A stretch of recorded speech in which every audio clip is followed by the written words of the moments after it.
Our very own anchor Tara Mergener left early this morning. She is joining us now live from Victoria. That is a town about an hour from the coast. So Tara, we can see it's already raining there. That's right, Julie. As you said, we are in Victoria, Texas. That's 50 to 60 miles north of where Harvey is expected to make landfall. And I can tell you in the last hour or so, the wind and the rain has really picked up here. When we got here this morning, there was really nothing going on. But let's talk about this. There is a mandatory evacuation order in place, and clearly not everyone has left yet. The traffic along 77 in both directions, it's not a lot at this point, but there are cars steadily going by, and it's been that way since we got here this morning. Now, our only assumption is that folks are getting out of here before it gets too bad. Our understanding is that things will be at their worst between 8 o'clock and midnight tonight. Now, across the street here, check out the Valero. There's been a good steady line of people trying to gas up and grab snacks while they still can. There is not a lot open. Most of the convenience stores are closed. Most of the fast food chains are closed. And their options are really running out at this point if they want to stay or if they want to grab some stuff and get out of here. The other thing is a little bit ways down the street, there are people boarding up buildings as we speak. And this is what you can see up and down this stretch of 77. Again, most things are closed. There's only a handful of businesses that are still open at this point, again, due to that mandatory evacuation order. Now, we've sought shelter underneath this gas station, which is closed at this point. A lot of people pulling up to the pumps here out of gas, it says. Sorry for the inconvenience. So places either just closing up shop or running out of gas, not really sure which, but the options are running out. Behind us here, Lowe's. This parking lot also has been full since we got here this morning. Presumably people staying here and planning to ride out the storm, we can only assume. Things like H-E-B are open at this point, probably closing down a little bit later. Walmart is closed, so again, the options are running out. Now, again, the winds are coming. 60 to 70 miles per hour at their high. That's enough to pull down trees and take out power lines. So, Julie, nothing we're going to be able to stand in. A lot of anxiety tonight from the folks who are going to stay here and ride it out like us. At this point, the hotels are open, but they're saying they're only open until they decide it's not safe enough to stay. Julie? Of course, Victoria is among the communities bracing for a potentially rough blow from Harvey after it slams on shore. That's where we find News 10's Tara Mergener. She is live on how things are looking there at this point. We see the winds picking up and the rain for sure too, Tara. That's exactly right, Justin. There's a lot of rain here now and the wind is definitely picking up, but this is nothing compared to what could happen in just a few hours potentially when Harvey makes landfall. Now, take a look at Route 77. This is from just a little bit earlier. You can see folks are taking this hurricane very seriously and heeding the governor's advice to head inland, at least most people. Those choosing to stay, though, will not have many options for food or supplies. At this point, nearly every business is shut down. Gas stations are in short supply. A Valero was one of only open today with a steady line of cars going through it all day long. Now, the National Weather Service says the winds could be life-threatening once that hurricane hits land, with winds topping 115 miles per hour here in Victoria. They are only expected to be about half that. Now, that is enough to take down trees and pull down the power lines, and enough to convince many people to get out of here before things take a turn. Pretty concerned, Category 3, so, we were pretty worried. We came back, boarded the house, came to get the pets, so, it's going to get bad.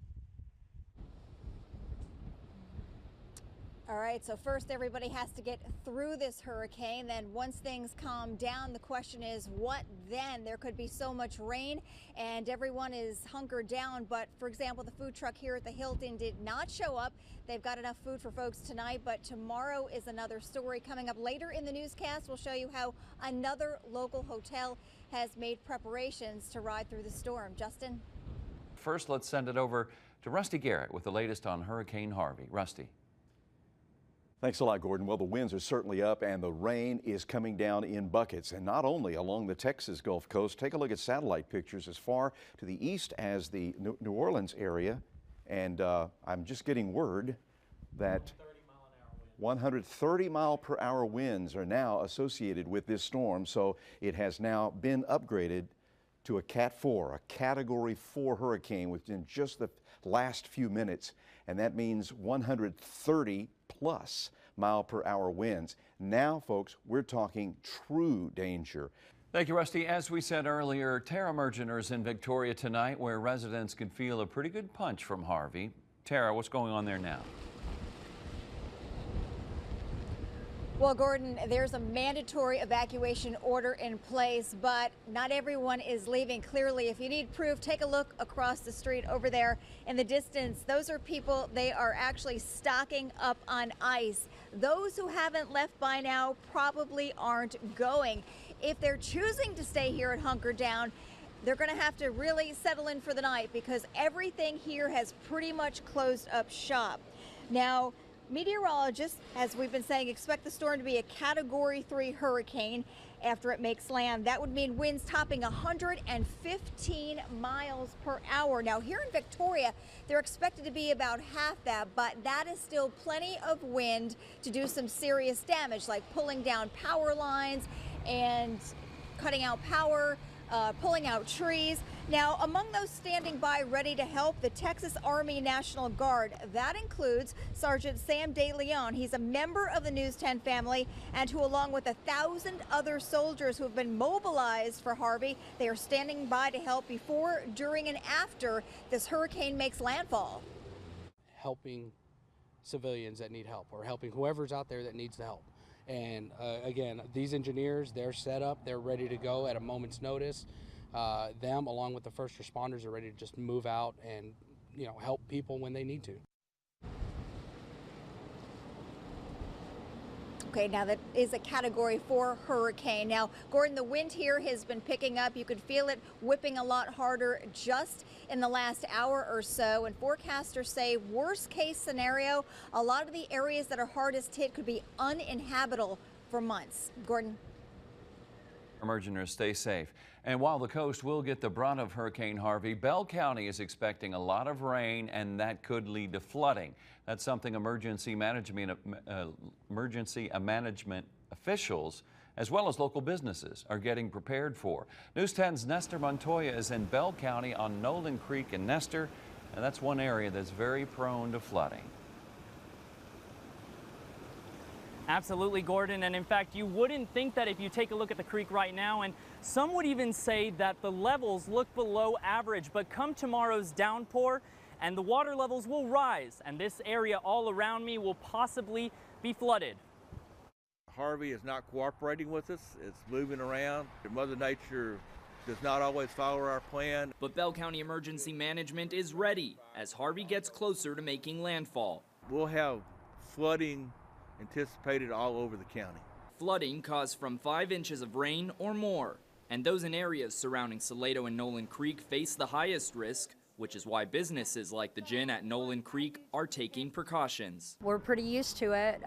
We've seen it come and go many times, and it's calm and then gets very full and moves very fast. The Gin's manager started preparing this morning, evacuating lower level storage, placing sandbags, and clearing water valves. It will have its automatic shut off, and then it won't let the water in on our side of the patio. The restaurant has no plans of closing its doors tomorrow, but Bell County Emergency Management officials still urge caution.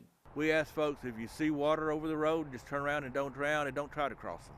So that everyone stays safe. Again, Gordon, this area is prone to flooding, so much so, as you can see here from this pole where they measure how high the waters rise in the past. Now, emergency management officials don't know how high those levels will rise with this torrential rainpour, but they're hoping that it doesn't rise to a level that will be hazardous for all of those around. Reporting live in Belton, Nestor Montoya, KWTX News 10. News 10's Tara Mergener is riding out the storm in Victoria this evening. She joins us now live with a look at how the storm is shaping up there. Tara. Well, Gordon, this has been a very long day, and it's going to be hard for anybody to sleep tonight knowing that the worst of the storm is yet to come tonight. And probably into tomorrow as well. The next question is how long is the power going to hold up, because this storm is ramped up a bit stronger than expected. Let's take a look at what things look like earlier today when the wind and the rain kicked in. There could be a significant amount of damage after this all blows over. As of 8 o'clock, Victoria picked up at least 2 inches of water tonight. The winds have now hit about 50 miles per hour at times, and we're told those winds will continue to increase, and almost everything is shut down, including the gas pumps. I just got out just now. I figured they were all closed, and apparently they are out. Are you concerned about how long this is going to go on? Not really. We're pretty well stocked at home, and I'm going to just hunker down like everybody else that stayed. And meanwhile, the Texas Army National Guard is among those standing by, ready to do whatever they can before, during, and after the storm is over. The question now, Gordon, is, how much damage is going to be done? We're going to be using swiftwater vehicles, partnered with the Texas Task Force 1 boats, to get out and to reach people, to reach victims who are stuck, either stuck in their vehicles, stuck in their homes, and pull them out of harm's way and bring them to higher, safer ground before, getting them off to the shelter locations. Now, originally, the wind estimate was about 60 miles per hour. We're told they could hit 100 miles per hour tonight. We're also hearing that by Tuesday, there could be 20 inches of rain on the ground. Gordon. All right, Tara, that's a lot of rain. Good evening. Thanks for joining us. The rain from Tropical Storm Harvey continues to fall. Winds blow and rivers and creeks rise. Mandatory evacuations in cities across the Gulf Coast continue to be in effect. Harvey made landfall on Friday, and it's still not over yet. For the very latest, let's send it over to meteorologist Sean Bellafiore. I keep looking at that map. It looks scary to me, just the redness that keeps sparking up. Yeah, actually the blossoming of some new showers and thunderstorms near the Houston area is not really going to bode well for the overnight period. Fortunately, most of the really heavy rain is east of the Houston area and to the north, but still it's going to be a bumpy night for some in eastern Texas. President Trump and top administration officials have been coordinating with the Federal Emergency Management Agency. He says he's planning a trip to Texas this week. Meanwhile, officials in Fayette County have now expanded their evacuation order to all residents who live along the Colorado River. That includes LaGrange, where people spent much of the day packing up and trying to get to safer ground. That's also where we find News 10's Tara Mergener. She's live with the very latest on how things are looking there tonight. Tara, I hope you're staying dry. Keisha, things are not looking very good here at all. Can you believe that this was the road to a country club? Things are really heating up fast here tonight. The rain is coming down very hard. County officials say anybody in the direct path of this flood is in imminent danger. In fact, at 3 a.m. tonight, the river is expected to crest at least 49.1 or more inches. Now, at least 300 or so homes are said to be in the most at-risk areas in LaGrange. Most local businesses are closing down. We did find one hair salon today that was not just closing, but packing up everything from top to bottom to get it all to higher ground. A lot of community members jumped in to help before it was too late. Meanwhile, high water rescues are expected. Not everybody is going to leave as they have been told. The fire chief says if they stay, they are risking their lives. How worried are you that people won't leave? Pretty worried. Some folks have waited too long out in the rural area, it's my understanding now, so we're going to have to deal with that. Now, another major issue in all of these surrounding communities is where do people go? The hotels are filling up as fast as they can. Now, coming up tonight at 10, we're going to have another look at how things are shaping up here in LaGrange. And Keisha, it is not very good out here at all, as you can see. Happening right now, Hurricane Harvey's impact is reaching all the way up to central Texas as residents continue to evacuate from the coast. Kathleen Surrey joins us now from the Bell County Expo Center, where hundreds of evacuees just arrived. Kathleen, folks literally just getting off the bus. What are they saying? That's right, Pete and Taina. I'm standing here at the Bell County Expo Center in Belton. You can see the bus behind me. This is the second one that has shown up this morning, and people have been filing off. They're actually all inside the Expo Center getting registered right now. A lot of them were getting off with their pets. taking their personal belongings with them. We've seen a lot of families with kids who are getting registered inside right now. And from someone that we spoke to earlier this morning, they say that it's just the uncertainty of it all that's just been the hardest part of this entire process. Now, Brazoria County has been under a mandatory evacuation notice for the last couple of days, and one family we spoke with say that's ultimately why they decided to leave, and that has been getting all of these people out of Brazoria County up here. Officials say the evacuees were supposed to get here last night, but road closures and bad weather conditions delayed them until this morning, and so that's when they've all been showing up. Now, Bell County officials say that as many as 1,000 evacuees could show up, but they're expecting about 350 to be arriving here this morning. Now, they're going to be registered here at the Bell County Expo Center, and then they're going to be taken to 4 different shelters throughout Bell County, in Temple, Harker Heights, Killeen, and also in Belton, and that's where they're going to be taken. And it's unclear right now exactly how long they're going to be staying here, but they are going to have adequate food and shelter for the remainder of their time here in Bell County, and we'll continue to hear more from them as the morning continues. Reporting live in Belton, Kathleen Suri, KWTX News 10. After a bumpy bus ride that took about 6 hours, more than 200 evacuees from Brazoria County have made their way to Bell County. News 10's Kathleen Suri has been watching the buses roll in all morning. She joins us now from Bell County with what's happening with the evacuees there. Kathleen.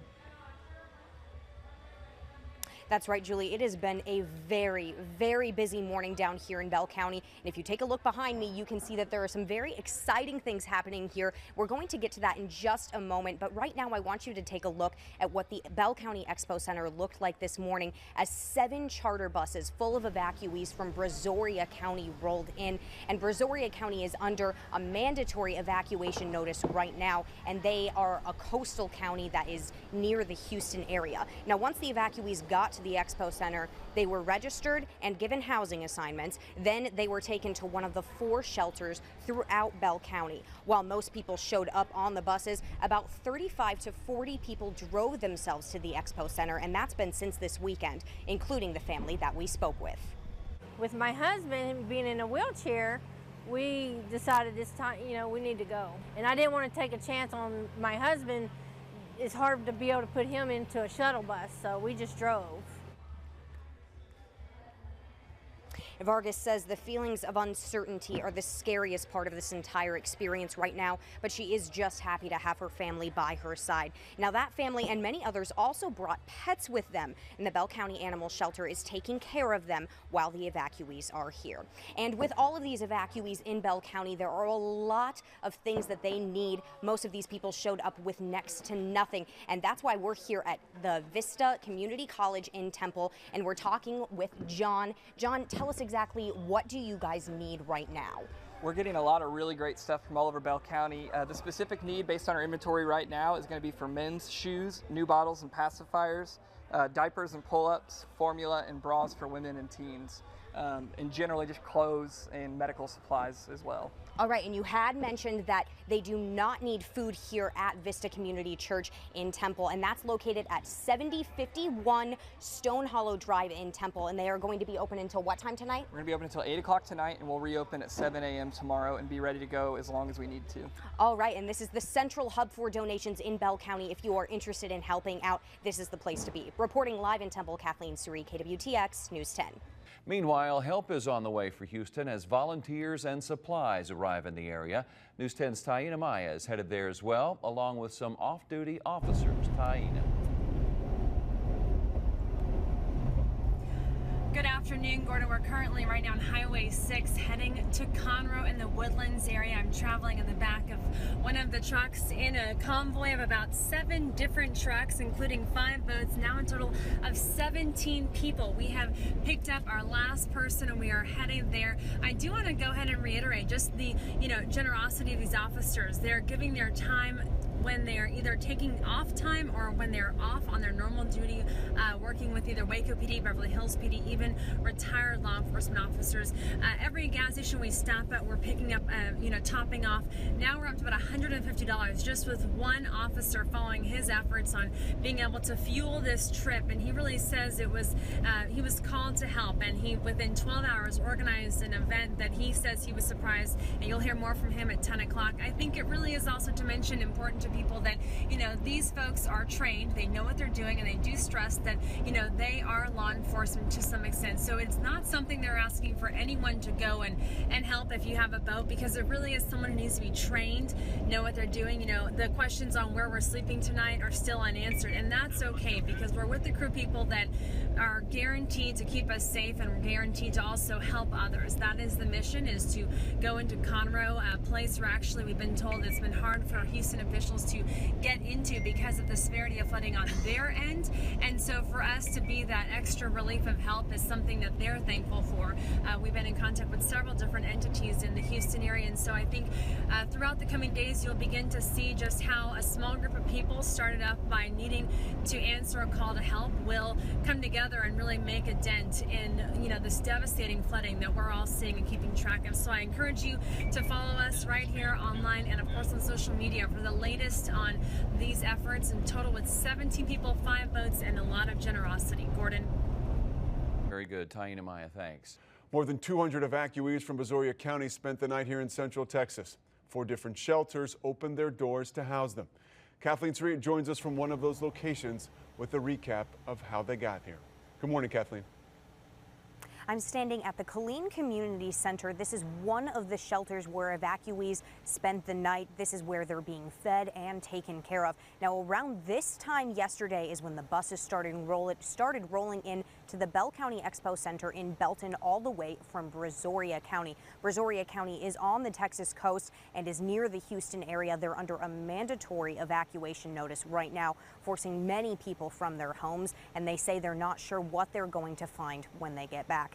Now, those 7 charter buses rolled up to the Bell County Expo Center around this time yesterday morning. That's where the evacuees were registered and checked in, and then they were taken to one of the shelters. Many of them also came with their pets, which are currently staying with the Bell County Animal Control Center until those evacuees get to go back to their homes. There were a total of about 209 evacuees that came on the buses. That's the numbers that we got yesterday, and about 35 to 40 more who drove up from Brazoria County on their own throughout the weekend and into yesterday as well. Now, most of these people arrived in Bell County with just a few personal items and their pets, as we said, but a lot of them have very little right now, and that's where the donations are coming into play here in Bell County at the Vista Community Church. That's the central hub where the donations are going to be coming in for the rest of the week, and that is located at 7051 Stone Hollow Drive. They open up at 7 o'clock this morning if you're interested in donating,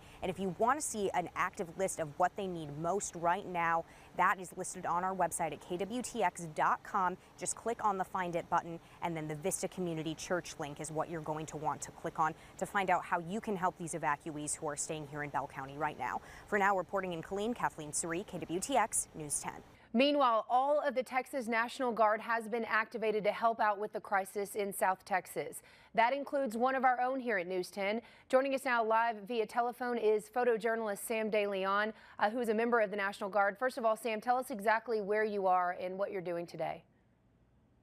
Well, Julie, right now I am in Victoria, Texas. We are staged at Katy High School. Right now we're on our down cycle. We're getting ready to get going here in a little while. But basically, as soon as we get up and running and we're on the clock, they say, hey, we need you to go over to this location. You're estimated to pick up, and they'll give us any number of people that need to be rescued.